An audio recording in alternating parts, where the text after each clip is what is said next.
Good evening, ladies and gentlemen. Welcome to the show. My name is Stuart Davis, a flawed man of God, here to talk to you on this Thursday as we continue our book to book, or I'm sorry, cover to cover uh, read through and walk through of the Bible. We are wrapping up with Leviticus today, but let's get into the introduction of the show. My name is Stuart Davis. I'm a flawed man of God, and I'm here to talk to you as a nobody. I'm a deacon at a small church just outside of Richmond, Virginia. I'm not trying to get you to join my congregation or to donate to any special cause. What I am here to do is give you insights and thoughts and takes, um, personal opinions as a through the lens of my faith in Christianity. I am not tied to any doctrine or denomination. I'm just reading. I'm just in the Word, just expressing my faith and letting things fall where they may. The purpose of this show is to open up a forum to people of different doctrines and denominations, as long that fall within the fundamentals of what the Bible doctrine teaches us, and and giving us that point of exposure to you if you are interested in starting a relationship with Christ, if you are looking for something beyond what is there to beyond the life that we have. I am here to tell you that the answer is and only is Jesus Christ. He is here. He is with us. He is alive. He was born on this earth, lived a life to show us exactly what perfection looks like, died for our sins, and became the one way to reach salvation. Salvation is there for the taking if you wish to have it. And so this is what I'm trying to do, trying to spread that net, trying to give you all as much exposure as possible as the things how I see it. And I want to hear how you see it too, because like I said, I want this to be an open forum for people to discuss. If you're looking toward, like I said, for people who are new to the faith or looking to start getting into the faith, to people who just want to hear discussions and topics on the Bible and how it and sharing that discussion. That's what I want to bring here. I want to bring the ability for people to come on, chat, join the show, be part of the interaction, so that this can be a fully involved thing. And as this goes through, I hope to get where I'm trying to go. That said, next week we're going to be doing not be doing much Bible reading on the stream. We're going to have a lot of guests. Monday, Eric Rollon talking about the 12 tribes of Israel. Tuesday, Billy Dyer talking about apologetics in youth. Thursday, Reverend Hans Feeney talking about humor, satire, snark in the Bible and in the faith, and how we approach it as Christians. Very action packed week we have ahead of us. And again, I please like if you enjoy it, like and subscribe. Hit the notification bell so you can tell when new episodes are up. I do stream every weeknight on it traditionally or usually stream every weeknight around 8:30 ish. Just sometime somewhere in between there you can catch me. But the notification bell will let you know when I'm up and live, and you can be part of the discussion. So with that said, we are going to we're going to get right into Leviticus today because it's Thursday, right? We want to we've had some long shows and long streams, and I would like to put one through. So tonight we're going to have an interesting topic. We're going to be talking about Leviticus, where we have been in Leviticus. Like I said, we're on the stretch run of it, and we have just recently been talking about the holding priests accountable to holding them to that high standard, and that was the bulk of what last night's readings were. Chapter 21 through 23. That was the main focus. Holding priests accountable. And look, and that always bears repeating. That always bears discussing.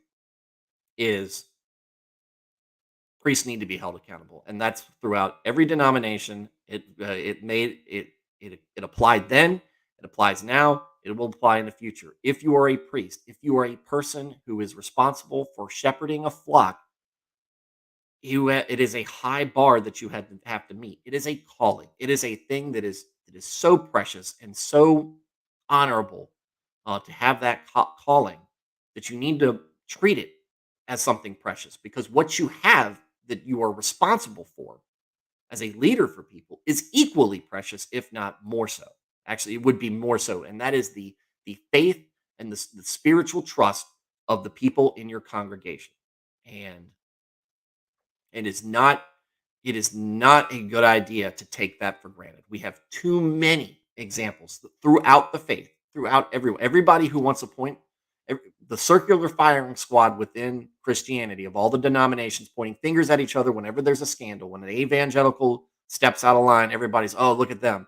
When a Baptist steps out of line, when a Catholic steps out of line, when anything is going on, whenever there's a scandal, everybody wants to go see what's going on over there. They don't remember that it's their own house needs cleaning as well. And one of the things that all the denominations struggle with is scandal and modernization. And the more sinister side of things is not greed or lust for power. It is giving in to and compromising your own principles because you're worried about people not liking what you have to say, or not being popular. If you're more concerned with filling seats, look, I get it. You want as many seats in there. We're all trying to get everybody into heaven. It's the biggest party on in existence. We want as many people to make it there as possible. But there's rules to get in, and you can't aren't able to bend those rules. And telling other people that what they want to hear doesn't set them up for success. It sets them up for failure. Remember the fundamentals. That's the important thing. So that's the important thing behind Leviticus. That was the big thing we got out of that. It's been a hard charge, lots of rules. But I was talking to my buddy Raph, who is a legal man himself. But we were making the point. Everybody wants to point at Leviticus, the Old Testament, the Bible in general, as a book of rules. It's very boring, dry book of rules and things that tell us what. The entire Bible is much smaller than the legal code of literally any nation you can think of, except maybe Somalia. Maybe Somalia is an anarchy. I don't know. But aside from that, look at any civilized nation's legal code. It is way more oppressive, way more in depth, way more backwards, in my opinion, in many ways than you could ever accuse the Bible of being. So, we look at a Leviticus, we look at laws, and it's dry and it's very legalistic, but there's really not a whole lot to it. We're spending, half hour to an hour on a live stream where I'm not dedicating 100% of the time to reading it, and we've almost already pulled through it in, a matter of a couple of weeks. There's 28 chapters, I think, to Leviticus. 28 chapters of rules. That's it. I mean, it seems like a lot when you're reading through it because you got to power through it, and it's dry and it's difficult to. And not all of those chapters are specifically about are specifically rules. It's 28 chapters of mostly rules, and like I said, it seems like a lot when you read it, but then when you compare it to what else is out there, it's not all that bad. And it really leaves us. When you think about it in that perspective, it's very freeing.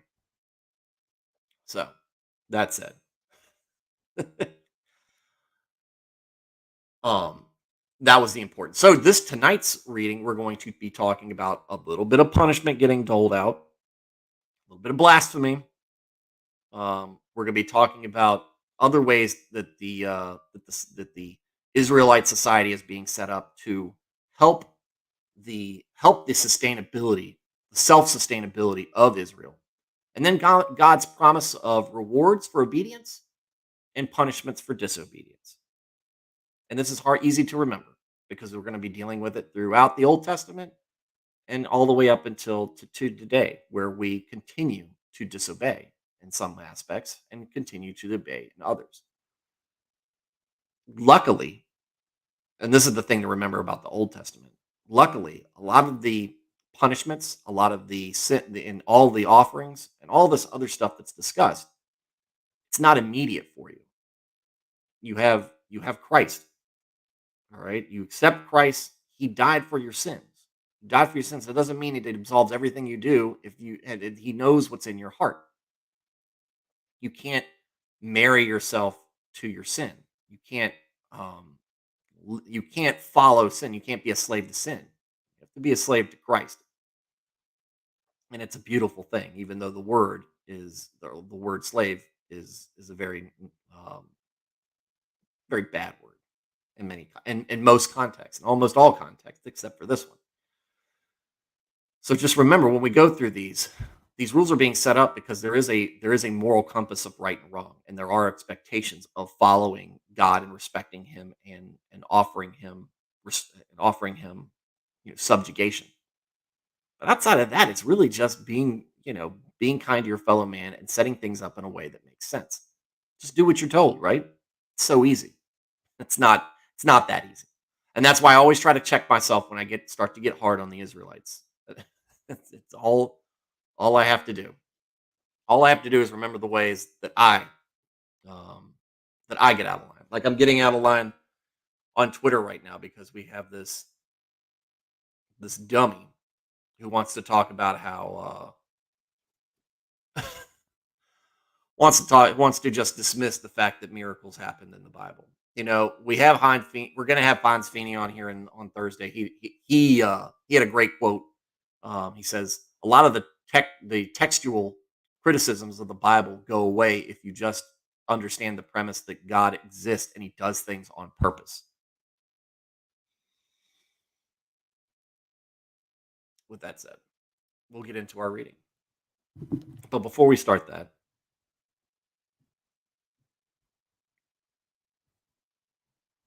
let me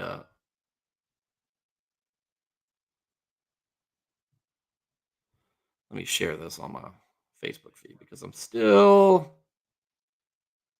sorry for the dead air, folks.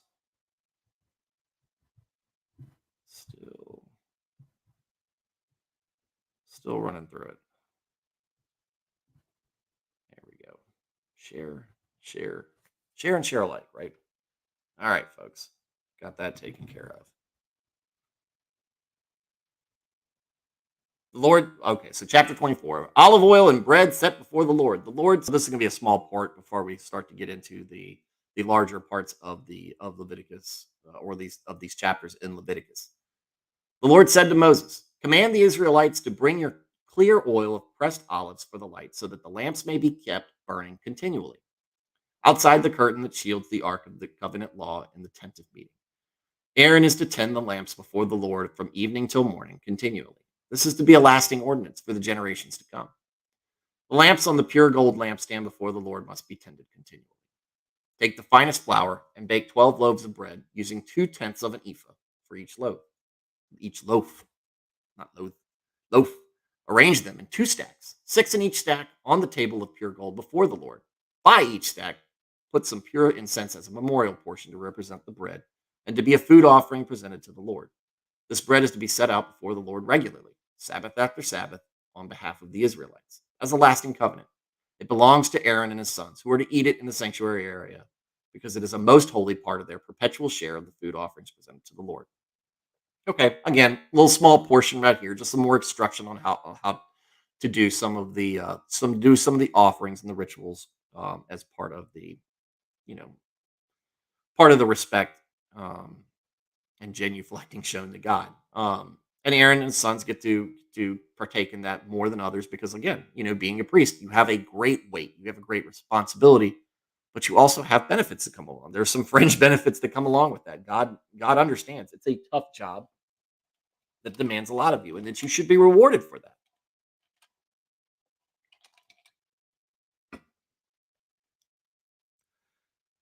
Here's where we start getting into more things. A blasphemer put to death. Now, the son of an Israelite mother and an Egyptian father went out among the Israelites, and a fight broke out in the camp between him and an Israelite. The son of the Israelite woman blasphemed the name, I think we're talking about God there, with a curse. And so they brought him to Moses. His mother's name was Shelamith. Shalomith, Shalomith, the daughter of Dibri the Danite. They put him in custody until the will of the Lord should be made clear to them. Okay, so we've got a test going on, right? We've got something that's happened. Notably here, now son of an Israelite mother and an Egyptian father. They don't say whether the Israelite father is there, though the woman is named, so we're assuming that at least she's there for him. But that would be an interesting thing to wonder. Did any Israelites actually come along, and did any of the Israelites, or I'm sorry, not Israelites, the Egyptians, were they part of the Exodus? You have to imagine at some point, with the millions of Israelites that are there, that perhaps there were some Egyptians who were attached to them in some ways, like maybe they share a kid, maybe there's some sort of deep friendship there. And then when the order for Passover came through, uh, they honored God with obedience the same way the Israelites did and partook in Passover or stayed at those houses. Who knows? That would be an interesting thing to find out. Not very not very consequential or applicable to what we're talking about tonight, but that's just it's a curiosity, right? Then the Lord said to Moses, "Take the blasphemer outside the camp. All those who heard him are to lay their hands on his head, and the entire assembly is to stone him. Say to the Israelites, anyone who curses their God will be held responsible. Anyone who blasphemes in the name of the Lord is to be put to death. The entire assembly must stone them. Whether foreigner or native born, when they blaspheme the name, they are to be put to death." Be interesting to know exactly what he said, though I'm sure that it would be lost in translation mostly anyways. For just as a brief pause, this is the New International Version. But what he's doing is we're setting an example. We're making an example. No, God isn't just saying this stuff for his health. You know this as a parent. You may have even said what I just said yourself to your kids. I don't just come up with these words and instructions or these rules for you for my health. They are for you. And blaspheming my name is not a way to engender respect for me and homage for me. It's very disrespectful. And I am the creator of all things. So makes sense here that what he's doing is look, here's your first case. It's a blasphemer. Go out and stone him. Everybody knows this is the punishment for what happens when you blaspheme the name. You take my name in vain and you abuse it. Something I used to do on a regular basis, a very regular basis. I can't cast stones at this guy. He did it. He paid a heavy price for it. Hopefully, he ended up. Hopefully, somehow, um, there was some mercy on him, but it wasn't in the tribe. They stoned him at the command of God because of what he did. I've done, but that's something that I've done many times. I know people who do it now. I have almost completely eliminated. If it is, it slips out more as a reflex curse. Oh, um, instead of a gosh darn it. Um, I still say damn it, but I don't put God's name in front of it anymore. But it is some unfortunate muscle memory that I have thankfully almost completely eliminated 99.999% of the time. And every time it slips out, I immediately take responsibility for that and apologize. But without Christ, or I guess I should point like that, without Christ, I end up like this guy. End up like this guy. Anyone who takes the life of a human being is put to death. Anyone who takes the life of someone's animal must make restitution, life for life. Anyone who injures their neighbor is to be injured in the same manner. Fracture for fracture, eye for eye, tooth for tooth. Sound like Hammurabi's code there. The one who has inflicted the injury must suffer the same injury. Whoever kills an animal must make restitution, but whoever kills a human being is to be put to death. You are to have the same law for the foreigner and the native born. I am the Lord your God. Then Moses spoke to the Israelites, and they took the blasphemer outside the camp and stoned him. The Israelites did as the Lord commanded Moses. And they probably did that with a fair amount of enthusiasm. The Israelites seem to Be very good at dishing out punishment and following specific instructions in craftsmanship.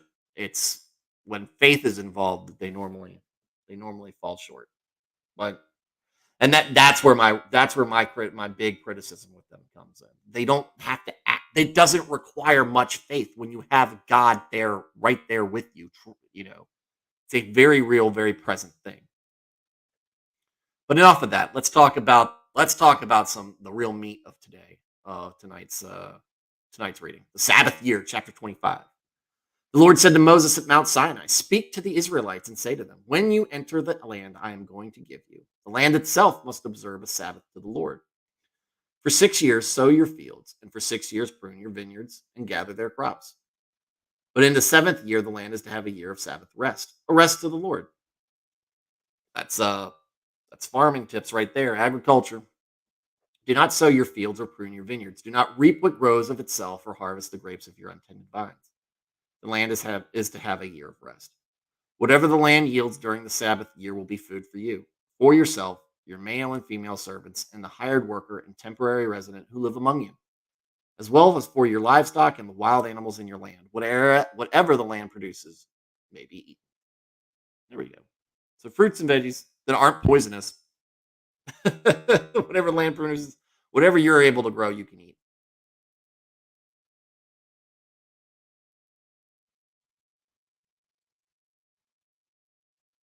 Sounds like even in the Sabbath year that, and like I said, I don't know the Jewish law as much, and it just sounds like to me, whatever the land yields during the Sabbath year will be food for you. Okay, so no matter what, as well as for your livestock and the wild animals in your land, so you can eat whatever you want. Sabbath year. That's what it makes it sound. That's what it makes it sound like. The year of Jubilee. Count off 7 Sabbath years, 7 times 7 years, so that the 7 Sabbath years, man, that's the tongue twister right there. So that the 7 Sabbath years amount to a period of 49 years. Then have the trumpet sounded everywhere on the 10th day of the seventh month. On the day of atonement, sound the trumpet throughout your land. Consecrate the 50th year and proclaim liberty throughout the land to all its inhabitants. It shall be a jubilee for you. Each of you is to return to your family property and to your own clan. The 50th year shall be a jubilee for you. Do not sow and do not reap what it grows of itself, or harvest the untended vines. For it is a jubilee. It is to be holy for you. Eat only what is taken directly from the fields. In this year of jubilee, everyone is to return to their own property. If you sell land to any of your own people or buy land from them, do not take advantage of each other. You are to buy from your own people on the basis of the number of years since the Jubilee, and they are to sell to you on the basis of the number of the years left for harvesting crops. When the years are many, you are to increase the price, and when the years are few, you are to decrease the price, because what is being sold to you is the number of crops. Do not take advantage of each other, but fear your God. I am the Lord your God. Follow my decrees and be careful to obey my laws, and you will live safely in the land. Then the land will yield its fruit, and you will eat your fill and live there in safety. You may ask, what will we eat in the seventh year if we do not plant or harvest crops? I will send you such a blessing in the sixth year that the land will yield enough for 3 years. While you plant during the eighth year, you will eat from the old crop, and you will continue to eat from it until the harvest of the ninth year comes in. Now this. The land must not be sold permanently, because the land is mine, and you reside in my land as foreigners and strangers. This is my house. Y'all just live here. I love that guy. Throughout the land that you hold as a possession, you must provide for the redemption of the land. So really, you're put here. The promised land is given to you on lease. You're renting it. You're an inhabitant there, but you are free to do as what you will. But you are responsible for taking care of it by these laws. By these laws. I need to learn how to point my finger by these laws. It's important. It's important. It's all to remember that, really in the end of the day, property is nothing and it all belongs to God. If one of your if one of your fellow Israelites becomes poor and sells some of their property, their nearest relative is to come and redeem what they have sold. If, however, there is no one to redeem it for them, but later on they prosper and acquire sufficient means to redeem it themselves, They are to determine the year. They are to determine the value for the year since they sold it, refund the balance to the one whom they sold it, so that then they can go back on their own property. But if they do not acquire the means to repay, what was sold will remain in the possession of the buyer until the year of Jubilee. It will be returned in the Jubilee, and they can go back to their property. Anyone who sells a house in a walled city retains the right of redemption for a year after its sale. During that time, the seller may redeem it. If it is not redeemed before a full year has passed, the house in the walled city shall belong permanently to the buyer and the buyer's descendants. It is not to be returned in the Jubilee. But houses in villages without walls around them are to be considered as belonging to the open country. They can be redeemed, and they are to be returned in the Jubilee. So what we're seeing here is just a basic setup for how we're going to exist as a community, how the Israelites are going to exist as a community, and kind of keep some sustainability there, not just with the crops, but on society itself. That way, you don't create a permanent caste system outside of the Levites, who are the priests. You're keeping the classes moving in between each other, and it's encouraging the tribes um, to work within themselves to keep their people equal.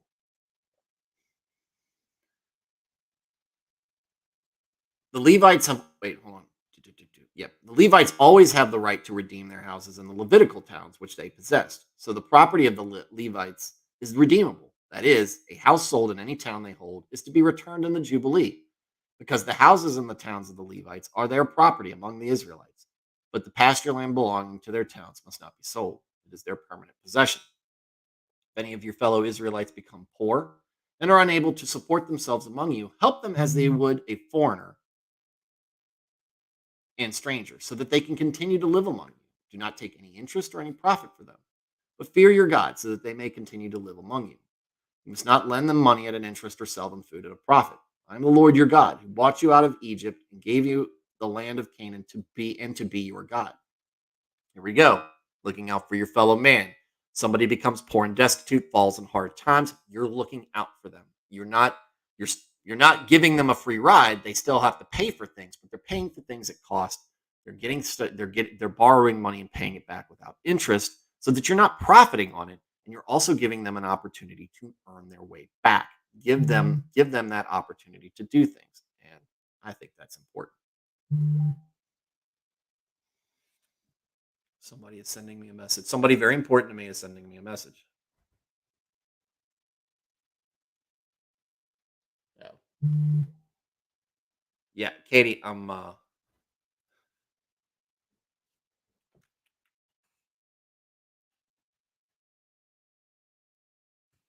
So where was I? Let's see.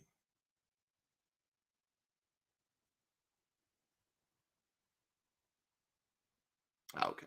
And God is reminded. So where was that? So we're talking about helping folks out, helping the Israelites out, helping your fellow man out, but not, like I said, creating a culture of entitlement. They're not entitled to get things for free, but you are granting them the ability to buy things at a discount. At such a discount that you're not making any profit off of it.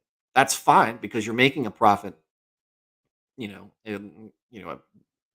things are running smoothly, you're making a profit off of things, anyways, because of all the other people who are doing okay.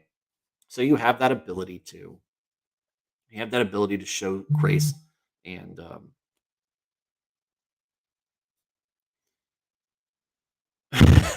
speaking of grace, I'm still being interrupted. I'm still being interrupted over my browser, but showing grace to people who are down and need a hand. It shows compassion, and it shows selflessness. And it's a reminder, because God, again, He said, "You're strangers in here. I brought you here."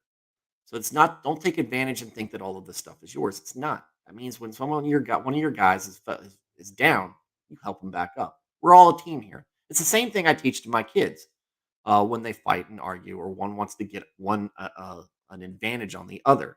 Stop. Your family. You're supposed to. Nobody's going to be more closely related to you than you are. And so you need to remember that, and remember that you're a team. We help each other out. We succeed together and we fail together. And that's what God's trying to say. Like, you're going to succeed together, or you'll be punished because I didn't do that to you. This isn't the principles that I set up to set you up to live by. If any of your fellow Israelites become poor and sell themselves to you, do not make them work as slaves. They are to be treated as hired workers or temporary residents among you. They are to work for you until the year of Jubilee. Then they and their children are to be released, and they will go back to their own clans and to the property of their ancestors.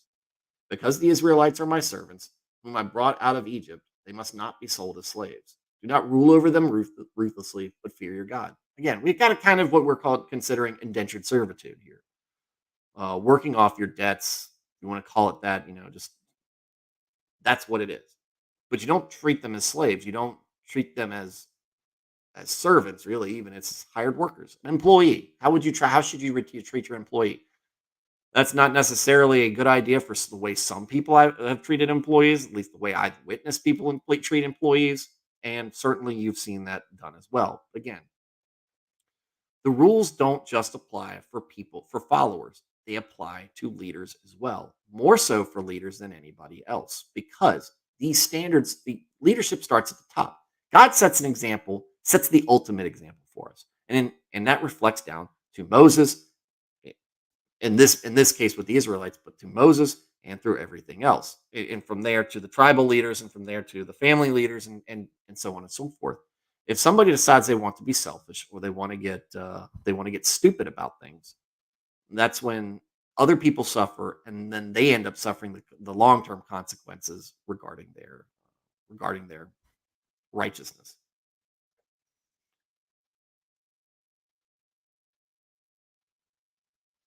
Where did I say? But because the Israelites are my hang on, go back. Then they and their hired blah, blah, blah. Because the Israelites are my servants who I brought out of Egypt, they must not be sold as slaves. That's another. That's the reason. That's the true reason why about the slave thing. You don't want to be. You don't want to view them as property. Do not rule over them ruthlessly, but fear your God. Don't treat people the way you don't want to be treated. Your male and female slaves are to come from the nations around you, and from them you may buy slaves. You may also buy some of the temporary residents living among you and members of their clans born in your country, and they will become your property. You can bequeath them to your children as inherited property and can make them slaves for life, but you must not rule over your fellow Israelites ruthlessly. So what they're talking about is capturing and enslaving the um, surrounding nations. So Canaanites, so the Hittites, the Jebusites, and all the other ites that are around there. You can take them as slaves. Slavery is a hot button topic these days, for specific reasons, and it doesn't really talk about it so much here, except for the Israelites. But throughout the Old Testament, it does discuss the topic of slavery and how you should treat slaves, and they're still human beings. They might be property, but again, we all belong to God, and while they might be property so that you can move them around as property, it doesn't mean you get the right to mistreat them. Um, and I think but the rules apply. The Levitical rules apply to them differently. And then he's very talking. The chosen people don't treat. You're not to make slaves of God's chosen people. Remember, the enslavement uh, is not due to any lack of innocence, or total innocence. The Canaanites are getting taken out for a very specific reason, because they have spit in the face of God, and they're going to be punished, and slavery is part of the punishment for them, and that's why it's like the nations around you, and from them you may buy slaves. If a foreigner residing among you becomes rich, and any of your fellow Israelites become poor and sell themselves to the foreigner or to a member of the foreigner's clan, they retain the right of redemption after they have sold themselves. One of their relatives may redeem them. An uncle or cousin or any blood relative in their clan may redeem them. Or if they prosper, they may redeem themselves. They and their buyer are to count the time from the year they sold themselves up to the year of Jubilee. The price for their release is to be based on the rate paid to a hire worker for that number of years. If many years remain, they must pay for the redemption on a larger share of the price paid for them. Hey, they were prorating things.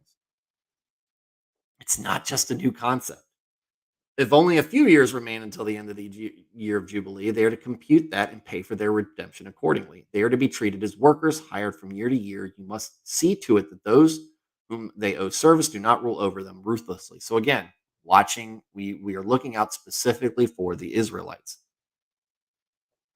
But that's the point here. They are the chosen people. They're not the Egyptians. They're not the Canaanites. They're not all the other folks out there, because what are the other clans doing? What are the other nations doing? They're worshiping false idols and demons and all sorts of, committing human sacrifices, doing all sorts of gnarly things that are detestable to the Lord and should be detestable to all of us. Anybody who is righteous would find that disgusting.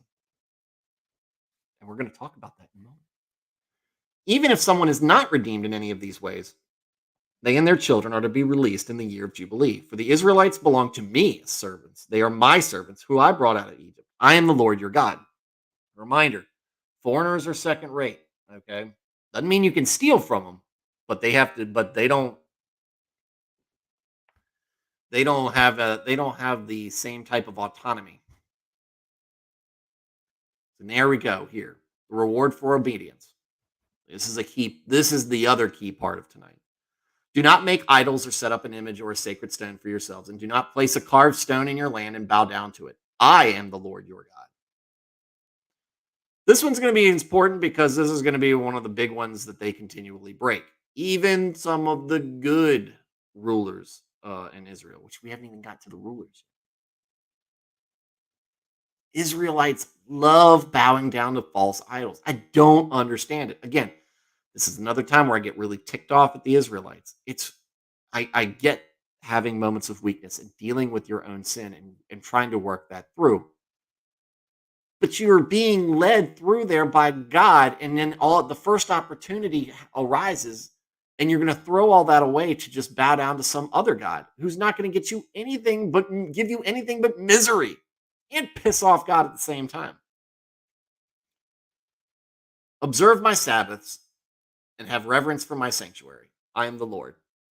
If you follow my decrees and are careful to obey my commands, I will send you rain in its season, and the ground will yield its crops and the trees their fruit.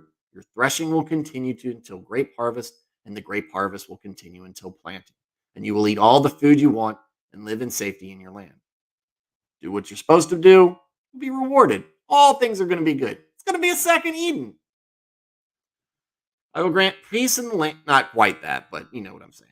I will grant peace in the land, and you will lie down, and no one will make you afraid. I will remove wild beasts from the land, and the sword will not pass through your country. You will pursue your enemies, and they will fall by the sword before you.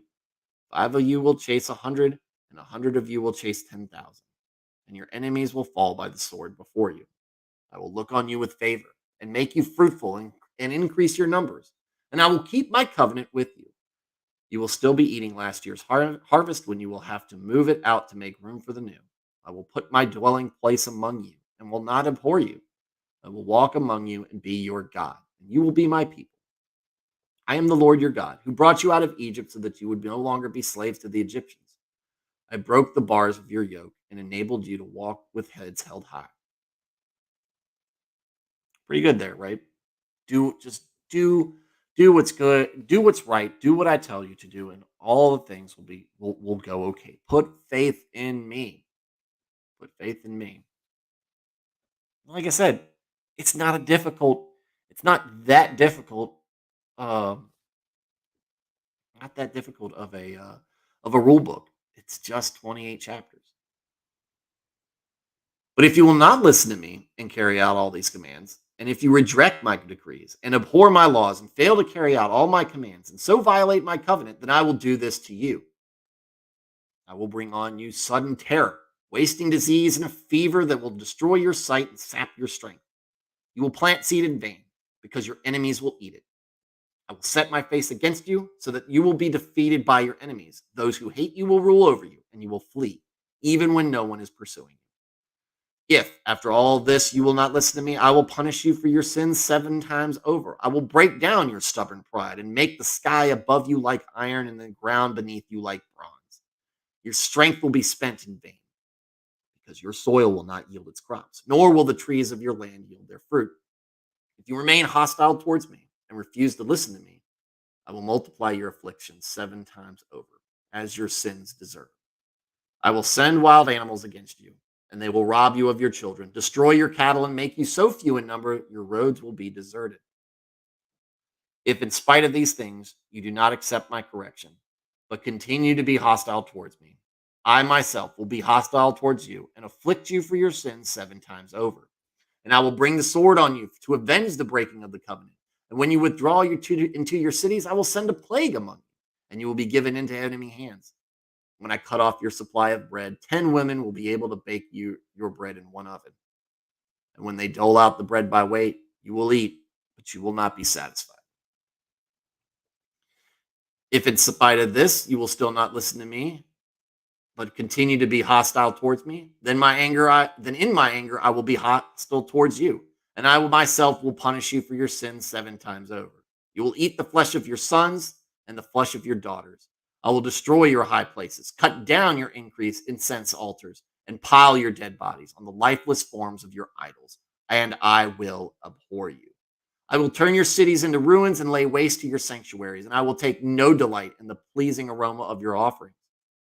I myself will lay waste to the land, so that your enemies who live there will be appalled. I will scatter you among the nations, and I will draw out my sword and pursue you. Your land will be laid waste, and your cities will lie in ruins. Then the land will enjoy its Sabbath years, all the time that lies desolate, and you are in the country of your enemies. Then the land will rest and enjoy its Sabbaths. All the time that lies desolate, the land will have the rest it did not have during the Sabbaths you left it. Getting pretty heavy. The weight of God coming down on you. And look, we're going to see, because again, spoiler alert, if you haven't read the Bible before, this is going to happen. They're going to test God's patience, because this is what the Israelites do. This is what we do on a day-to-day basis. We have Christ. They don't have him yet. They're going to test God's patience year in and year out. And eventually he's going to be like, you know what? Enough's enough. And he's going to pound them, and they're going to be punished. And eventually, through that punishment, it's going to get even more and more. It'll get more extreme, but we'll get there. We'll get there eventually, because the Israelites will come up with new and interesting ways to tick God off. We haven't seen the full extent of their actions. As for those, wait, yeah. All the time that it lies desolate, the land will have rest it did not have during the Sabbath you lived in it. As for those of you, yeah. As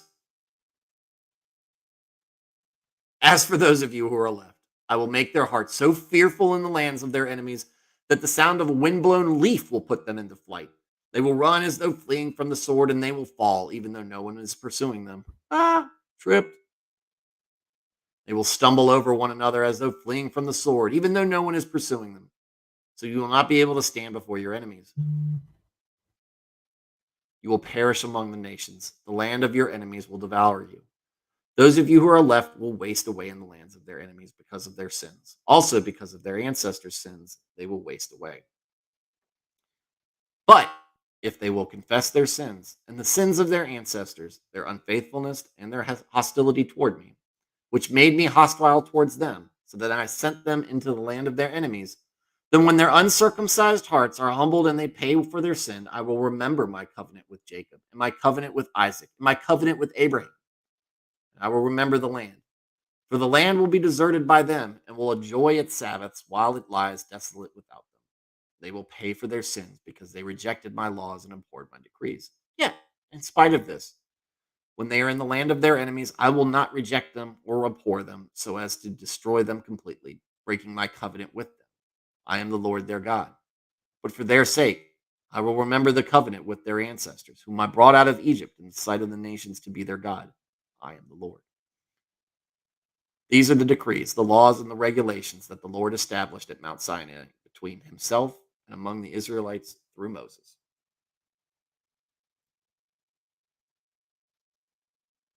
And we'll start with 27. Tomorrow night might be a later stream than normal, just because I do stuff with my family on Friday that sometimes runs a little bit longer. Sometimes let the kids stay up a little bit longer. It's nice, right? But back to this, the disobedience and the rewards. Notice he's talking about, I'm not going to destroy you completely. I will make life miserable for you people if you keep screwing around and testing me. I'm gonna put you on timeout. I'm gonna give you that butt whooping you need.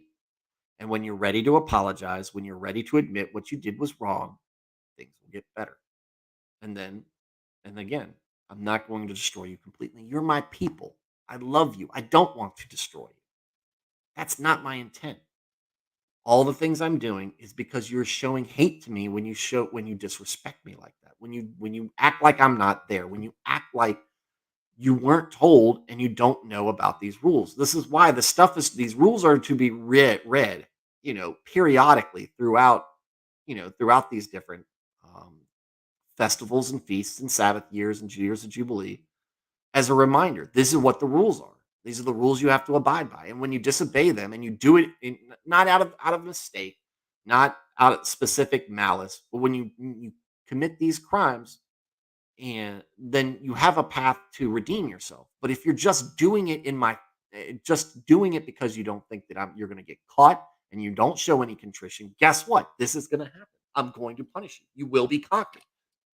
You will be abused. You will be oppressed. All this stuff is going to happen because you lacked faith, because you lacked obedience.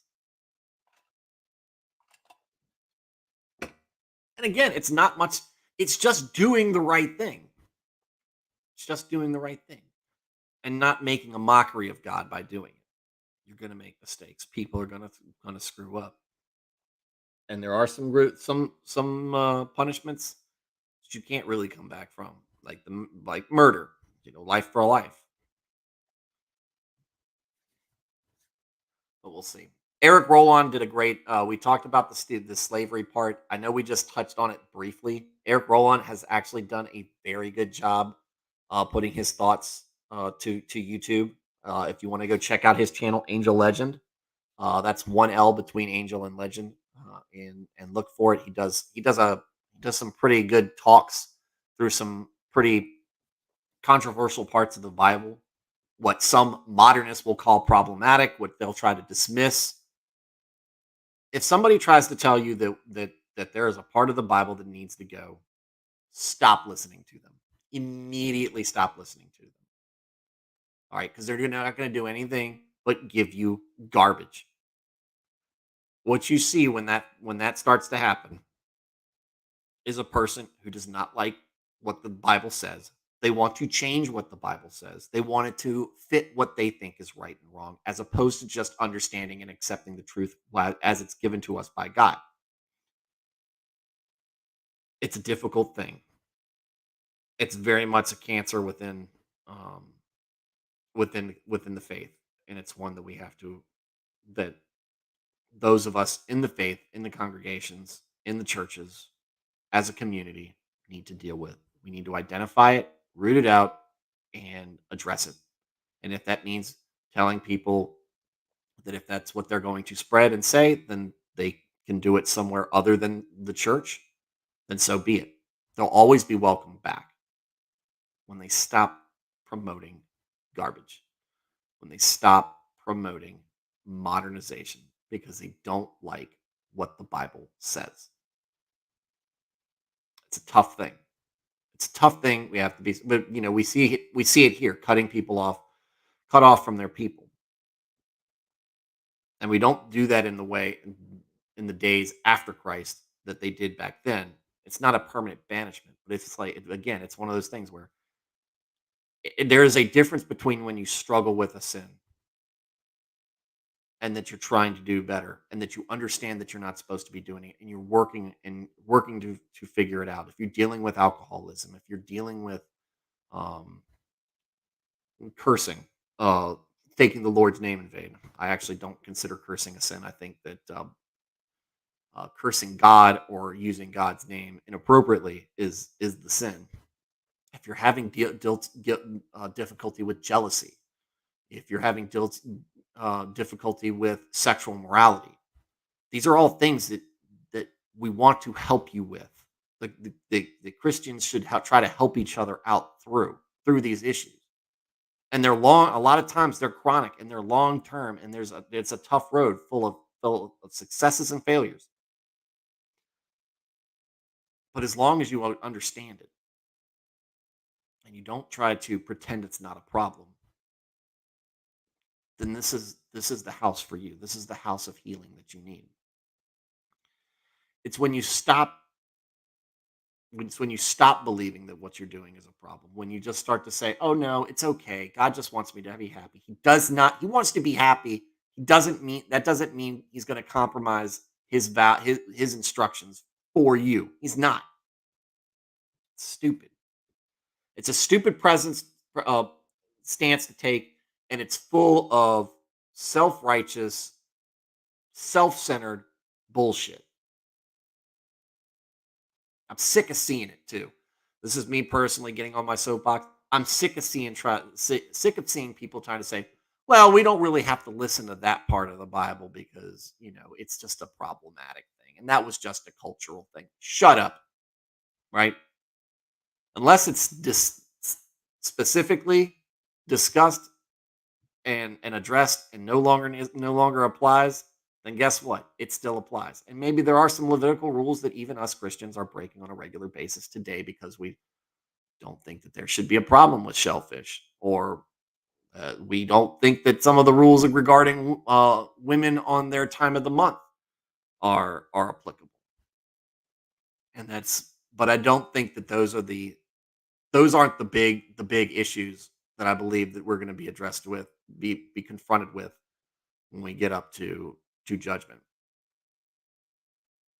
But those of you who think that sexual immorality is okay, is all of a sudden moral, is all of a sudden not a big deal, it's not going to work out for you. Same thing with addiction. If you're addicted to things that cause you to sin and stumble, you can't you can't value that more than your faith in God. You can't value that more than the truth. And you're going to hear me say it day in and day out. All right, guys. Friday's around the corner. Everybody loves Fridays, and I as well. And that'll be marking the end of a long run of Leviticus. Um, but you guys have been great. Like I said, I'm in the dozens of viewers right now between the different platforms. Oh, quick thing, quick note. I am going to be looking at getting into Rumble, streaming on Rumble. Hopefully, I can garner some sort of presence on there as well, and we'll see how that goes. But I am going to attempt to start streaming, putting my streams on Rumble. So if Rumble's a venue that you're looking to move towards, hey, don't forget me. Like and subscribe. Share this, and support the show. If you think what I'm doing has got merit to it, by all means, support the show. I want to continue to reach as many people as possible, and I can do that if you help. I can do it if you help. And not only that, comment. Don't just come up to me if you know me in person and tell me how you liked what I said on a certain night, and it made a good point. Comment on there. Let's have a dialogue. Let's have something to react to. Let's boost that content. And like I said, I'm bringing on people um, to be on the program for you else to listen to, so you're not just listening to me drone on and on in my own sanctimonious way. But is what it is. Still a fledgling live stream, and but I'm happy. I'm happy for everybody who's giving it the attention I want given towards it. In the meantime, guys, be safe. God bless. Good night.